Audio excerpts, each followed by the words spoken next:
nggih kula pun janji nggih. Kula niku kan gek Selasa bulan yang lalu niku khatam hikam. Terus kula mulang hikam teng mriki Selasa pagi niku pun sekitar 2 tahun. Pokoke walhasil diparingi Allah niku khatam. Terus kula kepengin napa ngatami donga nu saniki mergi cara ulama tambah kathah tambah napa sae. Dadi ora usah sampean di perasaan ora melok ngaji kok melok khataman. Sing ngaji ya mbok paham ora ya ora roh. Sing ora ngaji pokoke ora roh padha ora roe sing penting ditampa napa pangeran ngoten mawon. Dados kula gadah azam pokoke donga ngoten mawon nek donga ya ora usah tenanan ya apik ora ya apik. Mergo pangeran mesti napa pirsa. Jadi tenanan itu ikhlase, nak ndonga ora usah tenanan, sing tenanan apa? Mergi cara hikam niku termasuk ngeten. Hikam niku yang ngarang hikam niku jenenge Ibnu Athaillah As-Sakandari. Ini muridnya Abdul Abbas Al-Mursi. Abdul Abbas Al-Mursi niku muridnya Abdul Hasan napa? Asyadzili. Kula niku sinau hikam mulai riyen mun bertahun-tahun sampai sekarang. Tiap badhe tilem sering maos hikam. Jadi hikam termasuk madzhab ngeten, tapi aja nut kados tiyang sing ora tau mlebu masjid wae aja nut iku wali. Nah kowe gawe-gawe. Nah kowe nglakoni ngono ben dadi wali wae ora mutu niku mboten alami. Hikam itu kalau berdoa itu sekali. Kula nu nate umroh 2009, terus haji 2013. Terus kemarin kula umroh malih tahun kemarin, baru ruwah kemarin. Niku kadang-kadang berkali-kali kalau itikaf teng multazam, tapi ora tau sida donga sampai sakniki.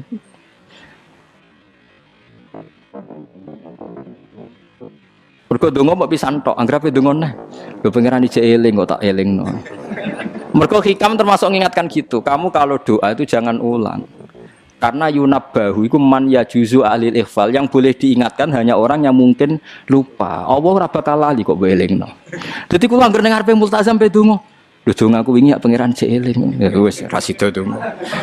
Wah anggere ape dongane, tapi ndak gawe-gawe lho, saya asli, maksudnya asli. Anggere ape dongane.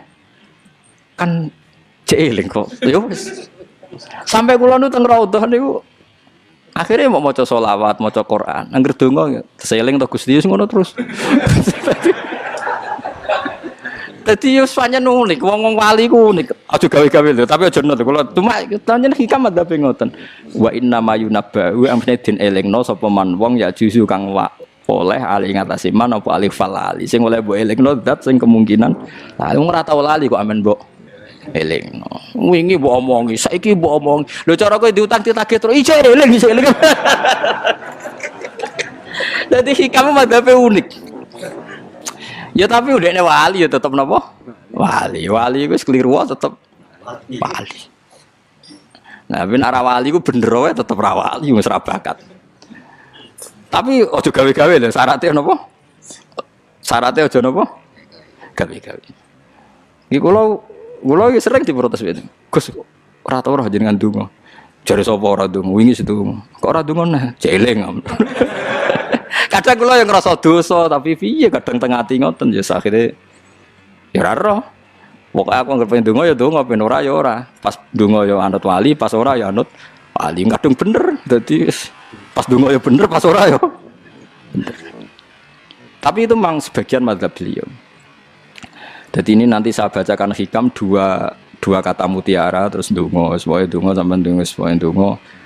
Piye-piye kita gadah sanad madhab yang diakui termasuk Thariqah Mu'tabarah selain Naqsyabandiyah, Qadiriyah, napa Sadiliyah. Lah Sadiliyah itu nggih hikam niku mergo hikam sing aran Abdul Abbas Al-Mursi murid Abil Hasan napa Asyadzili. Sehingga orang tahu madhab Sadiliyah ya lewat kitab napa hikam. Makanya kitab-kitab apa saja generasi setelah beliau itu enggak bisa lepas dari kitab napa hikam.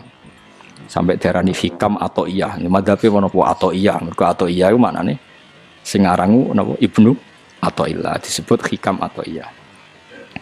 Itu beliau sebetulnya ya ada orang alim yang butuh mikir jelimet nggih mboten. Ya wong waras wonten mawon. Misalnya orang waras begini, pancen wong waras itu beda mek waras pancen. Misalnya gini. Saya ngambil uangnya Mustafa tanpa pamit boleh ndak? Ndak boleh kan. Terus beliau membuat makalah gini, kalau aja hafal. Mana aka antat daiya mimma lil makhlukin. Allah itu mencegah kamu, melarang kamu mengklaim barang yang tidak milik kamu. Padahal sama-sama miliknya makhluk. Misalnya Mustafa punya mobil, aku milik saya boleh enggak? Boleh enggak sama siapa saya? Enggak boleh kan? Mustafa punya rumah, aku milik saya boleh enggak? Enggak boleh. Kalau mengaku miliknya orang sama-sama makhluk saja enggak boleh, apalagi kamu ngaku-ngaku hal yang milik Allah. Misalnya sifat menentukan nasib itu milik siapa? Allah. Menentukan su'ul khotimah atau husnul khotimah itu milik siapa?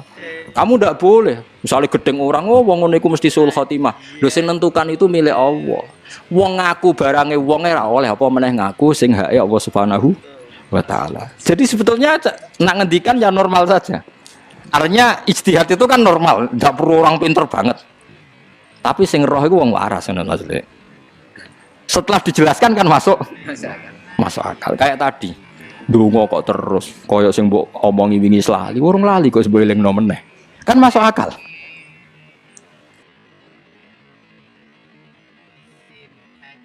Tapi kok jangan aku, mergo ora asli, ora asli. Wong anut-anut kan mboten apa.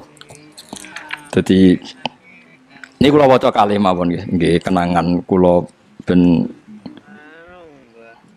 dadi nggih kenangan kula napa makalah sanggeng napa hikam ya. Nggih kula waca Arab ya mawon engko napa. Nggih bismillahirrahmanirrahim.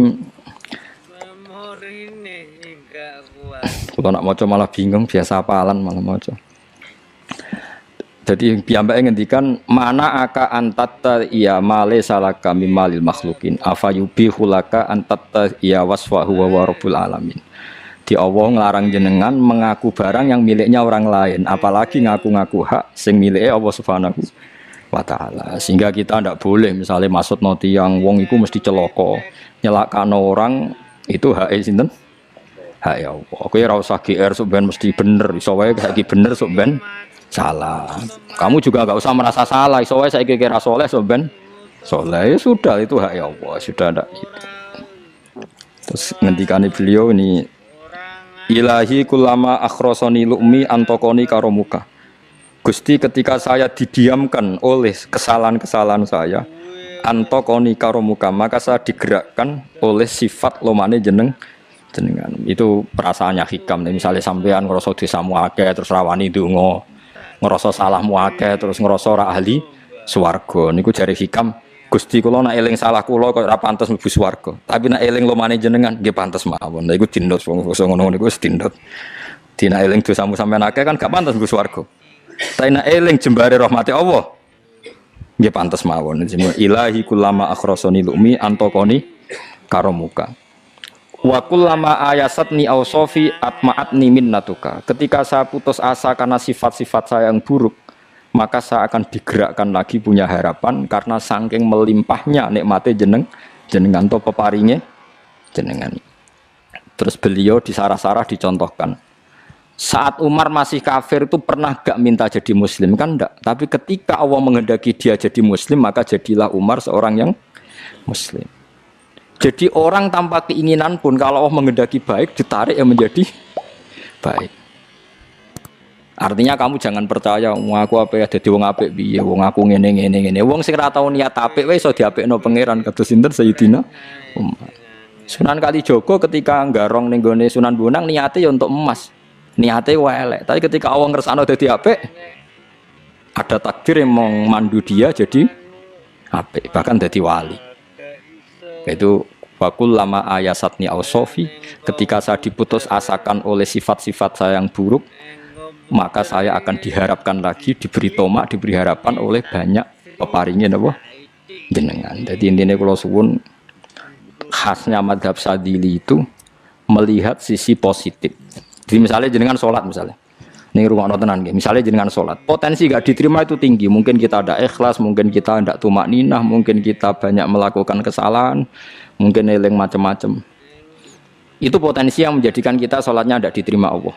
Tapi cara madhab Sadilah berpikir gitu itu tidak boleh. Kamu harus ingat bahwa sujud ini luar biasa. Banyak orang yang nggak diberi anugerah sujud. Orang bertahun-tahun, berpuluh-puluh tahun hidup kafir tidak pernah sujud. Kamu sekarang ditakdir mau Sujud. Jadi mestinya kena sholat bar sholat subuh, matur nuwun Gusti tadi saya sujud sama jenengan, matur nuwun Gusti tadi saya rukuk sama jenengan. Gak usah mikir buat ditampa apa ora, eling terus. Nanti setelah zuhur ya begitu. Eling terus tadi ditakdir sujud, ditakdir rukuk, ditakdir sholat. Sehingga madzhab Syadziliyah itu sampai mengatakan begini. Orang yang beribadah meskipun sedikit dan yakin bahwa itu peparingnya Allah, minnah dari Allah, itu lebih baik ketimbang ibadah banyak plus merasa kurang. Di misalnya Mustafa sholat, bersolat duhur gak marem, mungkin duhurku salah terus berbadiah kok sholat meneh. Sing kula sholat duhur tok ora usah, saking syukur kula, iku duhur kula makome. Yang nanti saiki duhur kula perkarane ngene iku dene kelakuane cek ngene iku dene. Karena ketika diberi pangeran ora marem. Kurangnya, tapi kurangnya niat elek. Kayak pangeran polisi, ngono pangeran ra nampa kurang ngene kurang. Pangeran ora diwatak ngoten. Enggak terlalu prosedur wong wis sujud niate apik yo. Apik.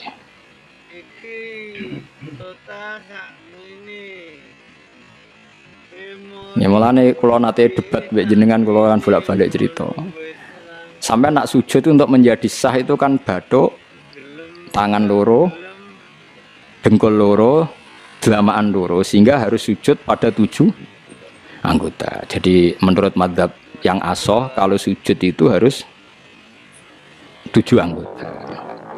Tapi ada ulama yang mengatakan cukup bathuk tok ambek sikil. Angger wis ngene jenenge sujud. Alasannya ulama ini masuk akal. Saiki nak diwalik.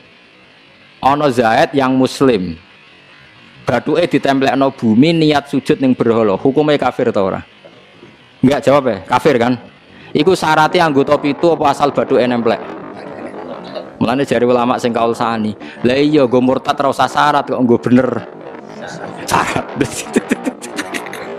Lah iya sing digo murtad ora usah syarat kok sing sujud nggo pangeran. Nggo syarat. Nah ngono ora usah syarat anggere ngono ya jenenge sujud. Buktine wis sah nggo dadekno murtad. Yo.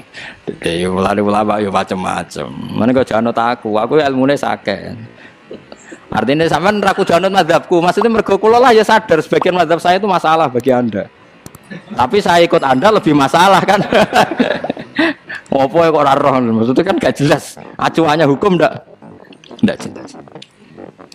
Ya karena tadi kamu sekolah di Australia, di Amerika, wong kok kancanan wong kafir. Tapi barokahnya anak-anak yang sekolah di sana, yang kerja di sana, akhirnya di Amerika ada masjid, di Australia itu barokahnya mahasiswa, pekerja, orang kedonyan macam. Sekarang orang kedonyan di Taiwan, di Korea bikin komunitas masjid. Ya, akhirnya di bumi Allah di sana ada yang sujud. Ya itu nyata. Meskipun teori Anda juga nyata, sebagian mungkin katut widoan yang kono katut macam-macam. Sama-samanya ya sudah kita berpendapat ya seperti itu. Wallahu alam sih ya mungkin naik HP, mungkin naik ora. Wallahu alam supaya donga supaya HP. Tapi kan kita tidak satu arah karena ngendikan ya seperti gejolokannya Allah dengan Nabi Ibrahim itu kan kelihatan. Malaikat Israel berjabut Nabi Ibrahim. Nabi Ibrahim gak terima, gak iso Israel. Aku kekasih pangeran. Mosok dipateni. Hal ra'aital khalil yumitu khalilah. Ana kekasih mateni kekasih. Mesti keliru perintahmu Israel. Semune ngono Nabi Ibrahim, kowe tetep dipateni. Cara Israel wis menarik. Akhirnya balik teng pangeran Gusti amartani ila abdin la yuridul mauta wa yaqulu hal ra'aital khalil yumitu khalilah. Ya Allah, Engkau memerintahkan saya pada hamba yang enggak ingin mati. Dia bilang masa ada kekasih membunuh kekasihnya. Cara Israel masuk akal, bisa mikir juga Israel. Cara dekne masuk akal. Jawab Allah ini. Qullahu jadi katakan pada Ibrahim hal ra'aital khalil yakrahu ayyal khalilah. Ibrahim kandhani, ana tah kekasih tapi ra siap ketemu sing dikasih. Artinya kalau tidak berani mati berarti ra siap ketemu. Jadi bilang ke Ibrahim, apakah ada kekasih yang enggak siap ketemu kekasihnya? Dia malah Israel marah dengan Ibrahim, kata Allah, enggak ada kekasih yang benci ketemu kekasihnya. Oh ya, mati saya kira apa-apa. Nah, itu logika yang terbangun. Makanya dengan perbandingan logika itu akan kelihatan. Pertama koyo-koyo logika Ibrahim itu masuk akal. Tapi ketika Allah ngendikan, ono tah kekasih ra siap ketemu kasihnya. Nah, kitab Mahalli itu kitab yang menjelaskan sekian teori fikih yang tidak mansus ya, saya ulang lagi, yang nggak ada nasnya. Kemudian diulang-ulang oleh cara berpikir tadi. Nah, akhirnya jadi kitab khilafah, ya, kitab ikhtilafat dalam Syafi'i yang paling dianut ulama seluruh dunia. Jika terus Habib Zain Samangke, semua ulama itu rujukannya kitab Mahalli. Ya karena tadi yang nggak ada nas, ya, saya ulang lagi, yang nggak ada apa? Nas itu ada sekian pilihan kaul. Ya sama-sama masuk akal tadi. Meskipun dalam tradisi tertentu kita tidak mungkin mempraktekkan. Ke wanita kok jenazah kok guri. Nak komen takobala wa minna minkum takobala wa. Ya Karim pasti dia kok kiai sableng. Jenazah iki kok apa? Guri. Tapi saya sekarang mulai curiga dengan di Arab Saudi karena tetap ada sholat gaib tapi mayatnya sudah enggak di depannya sudah. Kalau menangi rian tentang buku-buku mayat itu tapi itu mungkin karena teknis ya, karena yang mati terlalu banyak dan sering. Musim haji tok umpiro wae keselen dak kok